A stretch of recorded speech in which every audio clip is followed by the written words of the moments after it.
Sinong nagpakita yung unang nagpakita na Ng alin? ng feelings Motibo. na parang pinakita I mo? like you. Anong Parang I pinakita? like you.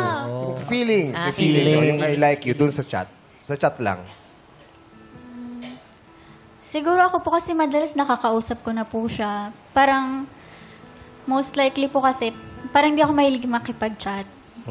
Pero sa kanya, iba yung naramdaman mo. Yes. Yung parang, pag madalas ko siya nakakausap, parang nasanay ako. Kasi nga doon siya talaga nakapaglabas ng gusto niyang sabihin sa'yo through chat eh.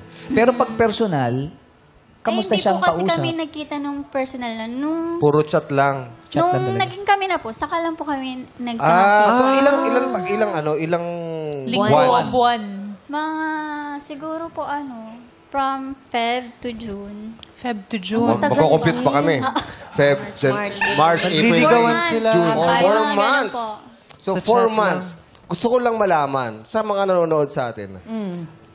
Meron bang na-fall na agad sa chat pa lang? Talaga? Depende Meron ba? yan eh. Pag Diba? magaling Meron. Oo. Meron. Yan. Sa Pag mga magaling nanonood sa atin makipag-usap. sa X, ano nyo lang, hashtag Showtime Happy For You. Ano yung comment nyo? Ano ba yung, may na-fall na ba pa sa pagka-chat? Parang Ako meron. sa dami ng mga ex-couples na na-interview na natin dito, ang dami nilang nagsimula during the pandemic. So parang masasabi natin na... kasi wala ka pwede naman rin- choice eh. Hindi ka Oo. makakalabas. Diba? Sa virtual lang na nag-uusap. Sila, si Christine, ano sa tingin nyo, yung sa 4 months na yun, may na-inlove na ba sa inyong dalawa? That time?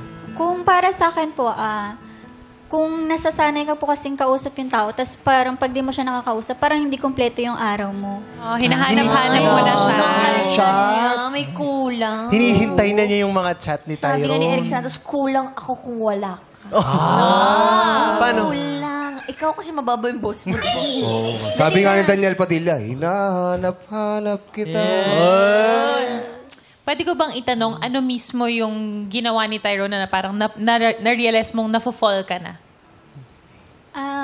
Medyo nagiging sweet na po kasi siya eh. Parang yung Paano? usual po kasi dati na hindi na, mga kamustahan lang talaga. Or tara, gimmick tayo, punta tayo dun sa sa kaibigan ko, birthday.